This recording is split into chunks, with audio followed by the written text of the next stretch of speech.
We get asked all the time about what you need to get into sourdough.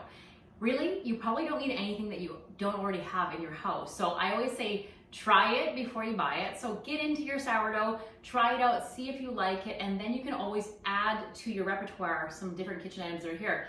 Also, if you have a sourdough enthusiast in your home, these make some awesome gifts if you just don't know what to buy, that kind of person. So let's get into these right now. Let's start with our ingredients. In our classes, we really try to make sourdough simple for you and for you to have success right off the start. How that works is often we'll start with a bread flour versus mixing in a lot of whole grains, because that will give you a base to start from. When you know what to do, you can replicate and make changes from there, but it's always good to get good at something before you start changing it or adapting or pivoting too much. So we start with a bread flour. This is the bread flour. Here's the white bread flour. Another thing that we often start with is a rye flour, and we use that to build a starter with you. If you have the option to have a starter, here's our starter here. If you have the option, if you already have a starter or you have a friend with a starter, you are kind of ahead of the game, but we do show you how to build your own just using flour, water, and rye flour and white flour and water. That's a really simple way to start. The other thing that we do have is we have a dehydrated sourdough starter, which we can send to you. That's a great way to start kind of getting ahead of the game and getting your starter healthy and active early on. But it's not necessary. You can absolutely build your own. The next thing that we're gonna get into, so really that was the ingredients: flour, water, salt.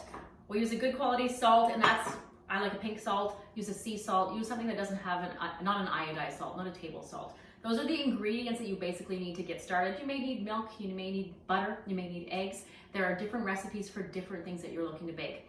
When it comes to tools, again, this is where I said you can really go crazy. You can have a lot of different items, but you don't need them all. The things that I believe are essential are your bench knife, which is basically a means of shaping your bread and also dividing your dough, and then dough scrapers. Dough scrapers, this one's a flexible dough scraper, which allows you to kind of get dough out of a proofing bucket, or cleaning it up off the edges as you're going, or even just helping you with smooth transition. This one is a non-flexible dough scraper, which acts like both. Really, it's kind of like 2-in-1, but I prefer this if you don't have a hard surface countertop. If you have a laminate, you don't want to necessarily gouge it with a metal bench knife. So that's what that's for. The other essential tool, in my opinion, is the kitchen scale, and they are not all created equal. This one is the Scali Arty. The reason I like this scale is because as you're adding ingredients, you simply put your bucket onto your scale, you hit the tare button, and then you start adding your ingredients. Add your water, hit the tare button. You add the flour, hit the tare button. And that tare button basically zeroes it off. So you only need one mixing container. You don't need a bunch of cups, teaspoons, any other measurements. It's really a one in all, which means less dishes to do later on. The reason this scale does such a good job though is it doesn't zero out too quickly. I know some people who've bought cheaper scales, less reputable, and by the time you're adding a little bit of flour, you go to get a little bit more, it has zeroed off by the time you start. That's very frustrating, because then you're starting at zero, and if you've already mixed partial in, it's very challenging. So a good scale is very handy. So those kind of things are essentials. The other thing that I love, I just showed you this proving bucket. This proving bucket, I love it not because it's cool, not because it's beautiful, but because it's functional. So when you're mixing dough, we start in here, we add our water, then we start adding our flour, our sourdough, and or levain. And what happens is you start mixing it, and when you're doing mixing, you're often kind of spinning and doing a lot of turns. And this is designed to have just like a smooth, ergonomic feel to it. It also has a lid to go on it, which really keeps it from drying out or getting a skin on the dough, which I really like. You can use a bucket, you can use a bowl, you can use a glass bowl, you can use whatever you like. Really, it doesn't really matter, but try it before you buy it and see what you like. Another reason that I like plastic is because when the dough is done, any bits of dough that is stuck in there just kind of dries, falls to the bottom. You can dump it into your garbage can, and you're not putting a whole bunch of gluey flour and water down your drains, which is way nicer than glass. There's also some insulating properties to plastic, which is really great when you're dealing with dough, because temperature is such an important thing. Other things that become really important with sourdough are proofing baskets. So proofing baskets here, we have a variety. I've got ovals and different size rounds. Some of them have liners, some of them do not have liners. This one here has a liner inside, which is removable, so you can use the banneton without the liner, which gives you those beautiful ridges on your loaf when it's cooked. I think it looks gorgeous. That is better for a lower hydration dough because otherwise it can stick. You do need to be really careful when you're preparing a banneton. I use a brown rice flour to dust the bannetons before I use it because they do stick. If you're using your liner, you simply just put it on kind of like a shower cap. It has an elastic side. Pop that down the middle, and there you are. When you put your dough in here for rising, it will get moist. So when you turn your dough out onto parchment paper, so parchment paper is another essential tool. When you turn your dough out onto parchment paper and remove it, it's really important you clean your banneton liners. You can wash the banneton liners. I would just wash them by hand. I don't wash mine. I just remove them, dust them off with a really good heavy-duty pastry brush, or any kind of brush that you use for that purpose. And I also dust off the inside, and then I leave them to dry. Often I'll put them on my oven where it's warm and they will dry, or I'll put them in the sunshine where they dry. We have a couple different varieties. There's always, sometimes I use a baguette style. This is more of a French bread than a baguette. Baguette should be more freeform, and then different sizes for different loaves. Another thing that's really nice tool to have are proofing bags. So these again are not fancy, and they are not disposable. They are disposable, but I do use them for a long time. So a proofing bag like this, it's just a food safe bag. You can get it from any bakery supply, probably on Amazon as well. And you simply place your dough, once it's been shaped into the banneton, in here and leave that. What that does is it keeps the dough hydrated, no skin forming on it, and it also just makes it easier for transportation in and out of the refrigerator or whatever you're doing. So that is a normal size for bannetons, and then we also have these large ones for sheet pans. So that will hold a whole sheet pan of buns, which is very handy. These are a bakery supply item, and they're really, really nice to have. They're a little hard to get a hold of, but you could maybe talk to a local bakery and they could likely help you out with that. So that is a couple tools here. We also have weck jars. Weck jars are not an essential tool. Weck jars you can use any kind of jar to hold your sourdough starter.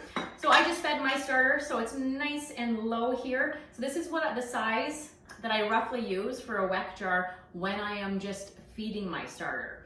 So it's not as big. I always keep a small pet, so a small sourdough starter, which means you don't need a very big jar to keep it in. That also cuts down on waste of your flour and water as you're feeding your starter.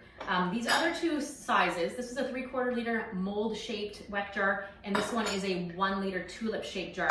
Those are fantastic when you're preparing leaven, a lot of leaven depending on what you're baking. So like I said, this is a 1 liter jar that can hold a lot of leaven.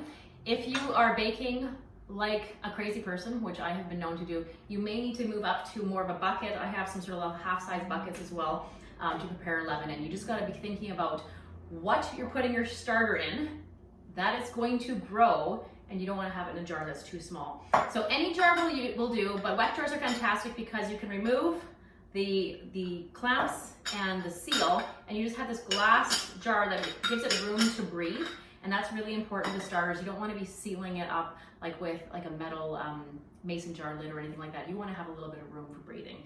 So those are some tools here. So that was taking care of sort of the pre-baking side, shaping, preparation, and different things like that. Let's move over here and talk about when we get baking. So once you've already moved through your process, whatever your process may be, we have a system that we kind of bake with our students through. And so when you get to the point where you're actually ready to get into the oven, you need to think about your oven. The oven is a crazy important tool in your home when you're baking sourdough. The reason is you need a really hot oven, and you need a mechanism to also produce steam. Home ovens don't like to keep steam in them. They're designed to get steam out. So we use things like a Dutch oven. Here I have a nice Le Creuset Dutch oven. Or we have Jim Challenger's, the Challenger breadware pan. It is amazing. This thing is a beast. It is 24 pounds of beautiful cast iron. And then I have my Meal Henri here, which is a really nice, it's a beautiful piece of equipment as well. It's got a nice handle, so it's a one-hand job, and it is clay. So these are some things that we use to produce steam. Watch our oven video and how to use these pieces of equipment. If you're brand new to sourdough baking, you probably have some kind of Dutch oven. You might even have a turkey roaster or a big pot. You can always use that. Just be thinking the thickness of the material, like we've got cast here and we've got clay, and then we have our enameled cast here. The thickness of the material will determine how much heat is actually getting to your bread. The lid is what produces steam, and that is used for the first part of baking. So these are really nice tools to have, and I'm telling you, if you are looking to get somebody a gift, these two are unbelievable. Another really important tool that I like to have is an instant read thermometer. This is a thermopen. These things are fantastic for knowing when your loaf is done. You want to get your loaf over 200 degrees, depending on the hydration of the dough. This is also really good for keeping track of your dough temperature as you are going through the bulk fermentation. So I would get an instant read thermometer. This is just a fantastic tool for any kitchen enthusiast to have. Another great item that we like to have, I'm just going on and on and on here, is this is a timer. So this is by Escali as well. It is a 3-timer program so that you can sort of be setting aside your turns as you're going through bulk fermentation. I love this. You can also, of course, use your iPhone or any of your phones that would have a setting. So you can just keep track of what you're doing, because that's really important when it comes to bread. One of the last things I want to chat about is bread scoring. So before you put your bread into the oven, often we like to do a little bit of scoring. Scoring has so many purposes. It helps control the rise, so where your dough is going to expand based on how it has been developing. Also, it's designed for art. And so if you're going to do something, you're going to spend a lot of time putting your heart and soul into your baking, why not make it look beautiful too? That's my thoughts. I know a lot of you are just like, let's give it a slash and move on. Or some people would be like, you know what, let's like keep our dough on the seam and it can open up organically wherever it feels like. You do you, I'm gonna do me. So I'm gonna talk to you about some of the various types of scoring apparatuses we have here. This is a tool that I've had for a few years. This is the Sourdough scoring blade. It's a beautifully handcrafted piece of equipment. These all use the same blade. I use this if you're looking to just do a quick slash. It's got a nice handle on it. It's very beautifully done. This is our wire monkey. So this is a wire monkey, is a little UFO. And so basically all you have to do is spin this thing and you can put your blade, yikes, all right, just being careful. You can put your blade wherever you want it to be, so you can have any angle you want, and then you just compression tighten it so it will stay. So that's a kind of a cool little, really small, intricate piece of equipment, good for small designs. And this one here is called the Bread Llama, and the thing I love about the Bread Llama is I actually helped to develop this with a local craftsman in my area, and they use some beautiful woods, and it has a little holder so that when your Bread Llama is not in use, it is safe, and that's a nice thing to have. So with this one here, all you need to do is use a dime to open up the notch, and you can adjust the blade wherever you want for thickness and angle so that you can get in and do the most intricate designs. So when you are looking to do bread art, those are a few options. You also can simply just take a blade. So these are the blades here. You can simply take a blade. So just take your blade, just like this, give it a little bend. And if you have a wooden skewer, just poke it through there, and then you have an angled long. Just a little DIY method. So there are a lot of things that you can do that don't have to be expensive. We have shown you so many options, so keep these in mind for down the road, but get started with sourdough, see how you like it, get some success, and then just start adding these to your I would love this kind of item. We have some links below for you for some of the products that you see here, and if you have any questions, you can always email us.